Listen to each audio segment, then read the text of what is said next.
What's up, everybody? This is Timothy Wilkes here from T-Dubs Entertainment, and I wanted to explain and go into some detail as to why Vegeta is the better fighter over Goku. The reason why he's the better fighter, because when you look at his background, it's not even surprising. His background is a military soldier. He's a super elite, trained to survive fights. He's trained to win wars. He's trained to conquer and destroy planets. So it's going to be obvious that he, as his experience as a warrior, he's going to have to be more tactical because he has to survive. He's training and fighting for survival. He has to kill or be killed. It's purely survival. He has to go off pure Saiyan instinct. He has to do what he has to do to survive, to stay alive.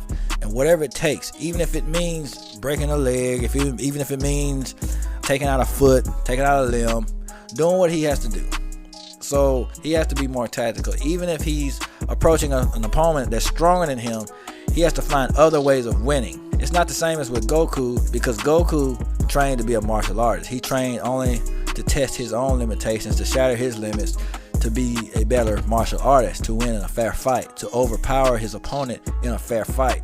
He was trained under different masters and learned a lot of different other techniques. However, he wasn't trained in the same background as Vegeta. He didn't have to fight wars. He didn't have to conquer planets. He didn't have to destroy. He didn't even want to kill people at the end of Dragon Ball. That explains his change of character at the end of Dragon Ball, because through Red Ribbon arc and even the Piccolo Daima arc, he had no problem killing his opponent. But you look after his training with Kame, he showed humility, he showed mercy, he had different elements that contributed to his character development. So that's why he was showing mercy, that's why he only wanted to win in fair fights, because he grew up in a tournament setting. He had a tournament background, he fought tournaments, he was trained under martial artists. That was his background, that was his experience as a fighter. He wouldn't have the same abilities as Vegeta to fight in a life or death situation, because he wasn't in that environment. He was trained under people that fought in tournaments, that studied martial arts. Martial arts is completely different from being in a war, from being a military soldier, from being a warrior.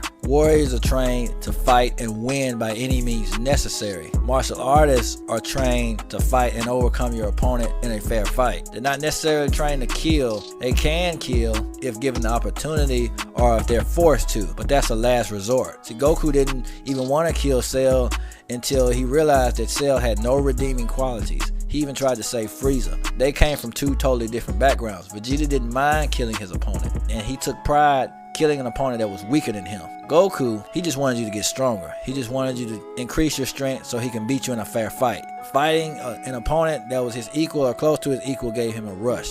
Vegeta wasn't the same for him. That didn't become evident in him until later on in the series. But first, he was just a ruthless, savage warrior. He only wanted to overcome, destroy, conquer, win by any means necessary. So he was going to be the more tactical fighter. And he will always be more tactical because of his experience in the Saiyan army, because of that background that he had, conquering planets, overcoming and destroying and surviving. His goal was mostly focused on surviving the fight. He didn't care what he had to do to win. Goku, he may look for weak points in the fight, but he was still looking for a fair fight. Just like in the filler where he overcame Pikkon by finding a weak spot in his attack. Even though he found the weakness and won, he still wanted to fight Pikkon in a fair fight. That goes to show you that he's not a warrior. He's not a ruthless warrior. He's not one of those Mortal Kombat or military soldier type people. He only wants a fair fight. He only wants to test his own abilities. Vegeta didn't care anything about that. So it's not surprising. But that's all I have for this topic. Let me know what you guys think in the comments. I'll catch you guys later.